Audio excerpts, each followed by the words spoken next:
Just here. So, a little background on myself before I begin. I've coached various teams up in Canada for 7 years, mostly on the offensive side of the ball, but then also quite a bit of special teams. Currently, I'm a high school analytics consultant for one American high school team and one Canadian high school team. I also have a blog that studies various different NFL topics, which is called Big Play Action. And this TED Talk is going to focus on analytics and high school football. And hopefully, you can find some value either in different statistics you can use or just giving you an idea for what analytics is and what you really need at the high school level to get some sort of analytics going. First off, why should you use analytics? First, because of the competitive advantage the teams gain from using them. If you have them and your competition doesn't, you're going to be at a competitive advantage. If you don't use them and your competition does, you're going to be at a competitive disadvantage, so you better use analytics to close that gap. You gain these advantages from using analytics for three main reasons. You're able to discover and interpret patterns using descriptive statistics. You're able to become more efficient and see where your opposition is efficient using intermediate statistics. And you're able to improve your decision-making process using advanced statistics. Analytics aren't going to always help improve the outcome, as the outcome is dependent on so many variables outside of just analytics control, but it can improve the process, which is potentially even more important, because a good process is going to be stable game to game, season to season, whereas the outcome is going to fluctuate a lot, mostly based off of the talent level you have. So first, you can discover and interpret patterns via descriptive statistics. These things are things such as tendencies, cumulative stats, and basic stats. Pretty much every coach at every single level has some familiarity with all of these things, and most casual football fans would be able to at least tell you the cumulative stats and basic stats of their favorite team, depending on what team it is and how in-depth you want to get on what you classify as a basic stat.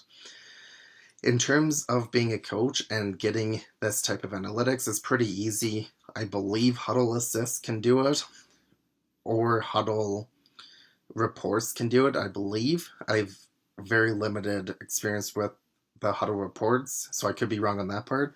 But if you don't have that, you can easily do it in Excel with a lot of basic sum, if, mean functions. Very, very easy to do in Excel if you have a basic Excel knowledge.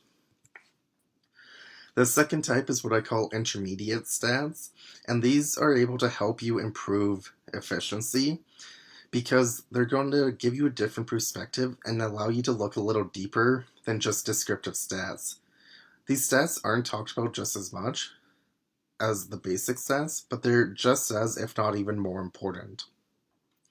And that's because they give you a deeper, more robust look at what they're doing, as cumulative stats can be skewed by volume, and even if you look at, say, yards per play, that doesn't really tell you how efficient a team is, because they might be in 3rd and 10 a lot, and they might be gaining 8-yard pass plays, so their yards per pass play might be 8 yards, but they're not getting first down, so it doesn't really matter.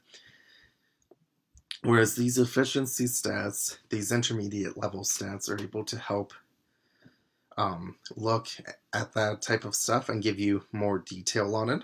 A few of my favorites are success rate, which is the percentage of time you gain X percent of yards depending on the down. So on first down, if you gain at least half the yards you need for a first down. On second down, you gain at least 2/3 of the yards you need for a first down. And on third and fourth, you gain all of the yards you need for a first down. And then you just look at the percentage of the time that you get that, and you can see how efficient you are. This is really good because not all yards are created equal. If you gain 9 yards on 1st and 10, well, that's successful. But if you gain 9 yards on 4th and 20, that's not successful.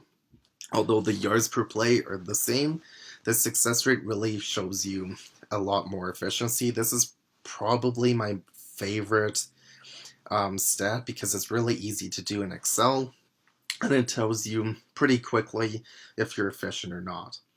Other ones are things such as series success, which is if you get it gives you the percentage of the time that you gain at least one first down per possession. This tells you if you're able to move the sticks at all, or at least once. You can also define that series success a little differently as 2 or 3 first downs gained per possession, but most of the time I've seen it as only one. Other ones are first down percent, which is the percentage of the time you're able to gain a first down. And this stat is usually broken down by down, meaning it'll tell you your first down percentage, your second down first down percent, third down first down percent, and fourth down first down percent, which just means that for each down you're able to see how often you convert into a first down on that down. And then finally, big play rate. I think a lot of coaches look at this one, and it's pretty much just explosives. How you define a big play or an explosive is pretty much up to you. I've seen it as passes over 20, passes over 25, runs over 12, runs over 15, any play over 15.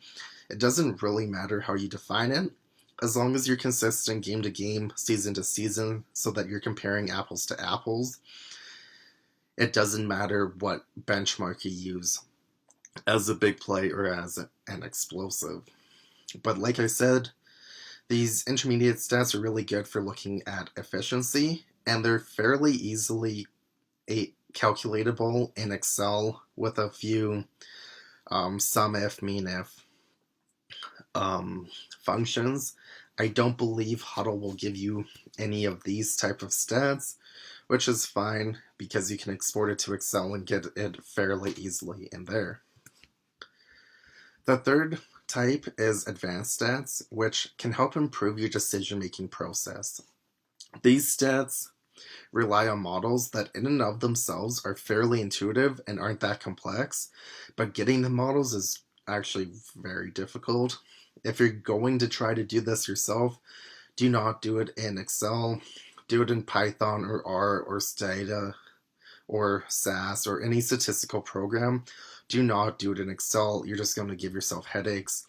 Things like the estimated points added and estimated points rely on a multinomial logistic model.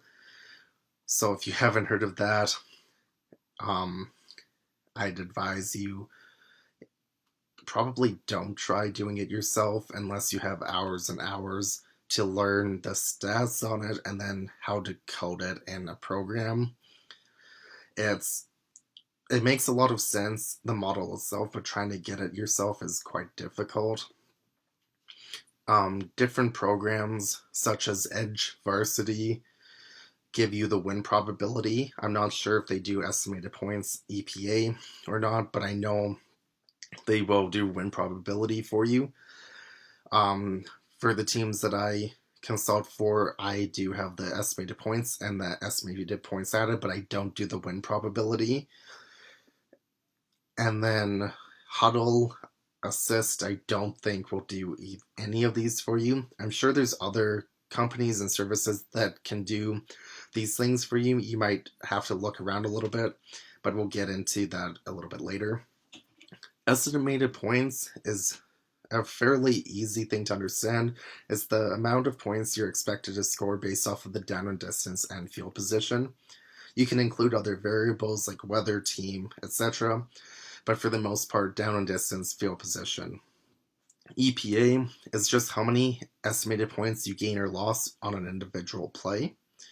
Win probability is the chance of winning based off of down and distance, field position, time remaining, point spread, and other variables as well. And then win probability added is the win probability you gained or lost on a play. So these are really good at improving your decision-making process. At the NFL level, for instance, teams run the ball too often on first down, and you can see that in EPA, where a 4 yard run on first down from a yards per play is pretty good, but it's actually negative EPA because it sets you up in 2nd and 6, which isn't a great down and distance. Moving on, so what do you need for a good analytics program? You either need time or money. So from a time component, you need to have enough staff hours to completely and accurately chart the game consistently, or you need money to pay for someone or something to do it. I think Huddle Assist is an option you can pay for. I'm not 100% sure. I haven't used it before, but I think it is. So analytics are really only as good as the data you have. Garbage data in, garbage analytics out, GIGO, garbage in, garbage out. At the very minimum, if you want any sort of decent analytics, you're going to need down and distance, field position, gain, run, pass, filled out on every single play. Ideally, you have a lot more information than that, just from the tendency standpoint, but at the very minimum, you need those things. Once you have good data, you also need to have either enough knowledgeable staff hours to formulate the analytics, or you need the money to pay someone something else to do it. So if you have someone who's really good on Excel on your staff, they can easily do the descriptive statistics and the intermediate stats for you. The advanced stats are going to be a lot harder. Maybe they can do it, maybe they can't. It's going to depend on their skill level in Excel and coding and whatnot.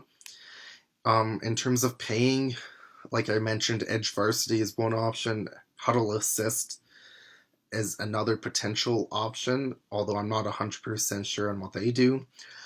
And as mentioned, I do analytics consulting for high school teams, but depending on who you use, what service you use, you're going to get different levels of quality and different types of analytics. So really do your research on what you need and what you want, and then the price point if you are looking to pay for it. For the most part, you can get away quite easily with the descriptive and intermediate stats without paying anybody to do it. And I would kind of advise you to go that route of doing it yourself. Although if you have a really, really small staff, maybe paying is a better option for you. It's going to depend on your situation. Luxuries for better analytics. More time or more money. This makes sense. If you're going to want win probability, EPA, that stuff's a lot harder to do yourself. So if you're going to do it yourself, you're going to need a lot more time to code it, and you're going to need a lot more time to get the complete data, because for win probability, you need time remaining. So you're going to have to chart the time remaining, or at least the timestamp when the ball was snapped on each play, which that in and of itself is going to be time consuming for you. And if you're going to pay a service or somebody to do it for you, they're probably going to want more money because it is so time consuming. And then other things like hash, play formation, play direction, play area. Those things all need to be charted if you want more advanced analytics as well. So obviously, there's going to be a trade-off of what you need versus what's nice to have. At the high school level, in my opinion, you don't need win probability.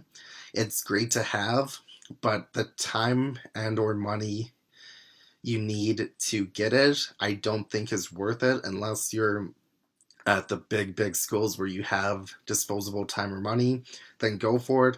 But if you're a small staff, small school, I'd say EPA is probably the max that you really need to have any sort of an advantage. Just a few final notes. Analytics are a catch-all term. They range from descriptive statistics like cumulative stats and tendencies to EPA and win probability. So there's a huge jump in that. It's more or less just a catch-all term. And finally, analytics are not coach replacements. They are there to help. They're not there to replace you. They're just there to help make your process more solidified and more scientific. There's always going to be an art aspect to coaching, the analytics are never going to be able to completely replace that art component. They're going to help you with the science component to it, but that art is always going to be ultimately with the coach themselves. I want to thank you for listening to my TED Talk. If you want to reach out to me about anything I specifically said here, or anything analytically, really, you can reach me on email, Facebook, Twitter, or at my blog. So thank you for listening, and I hope this was valuable to you.